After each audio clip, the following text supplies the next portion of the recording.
రాష్ట్రంలో రైతుల పరిస్థితి ఎక్కడ వేసిన గొంగడి అక్కడే అన్నట్టుగా ఉందని రైతు రక్షణ సమితి రాష్ట్ర అధ్యక్షులు పాకాల శ్రీహరి తెలిపారు. ఇవాళ వ్యవసాయ శాఖ మంత్రి తుమ్మల నాగేశ్వరరావును కలిసి వినతి పత్రాన్ని ఇచ్చారు.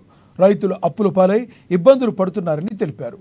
రైతులకు సంబంధించిన 5 తీర్మానాలను కేంద్ర ప్రభుత్వానికి పంపాలని రాష్ట్ర ప్రభుత్వాన్ని కోరినట్లు పేర్కొన్నారు. రైతు రుణమాఫీ, రైతు భరోసాకు సంబంధించి రాష్ట్రాన్ని కేంద్రం ఆదుకోవాలని చెప్పారు.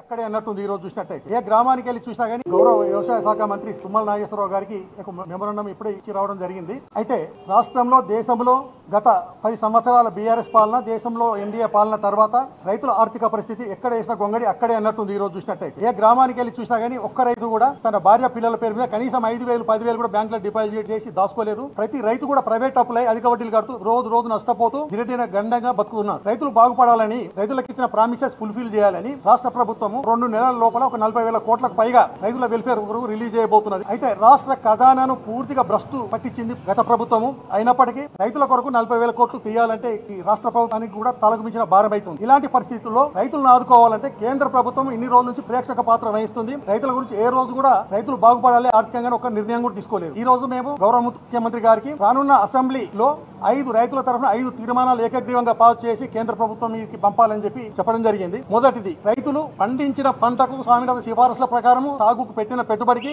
50% కలిపి ధర నిర్ణయిస్తున్నామని మోడీ గారు కేంద్ర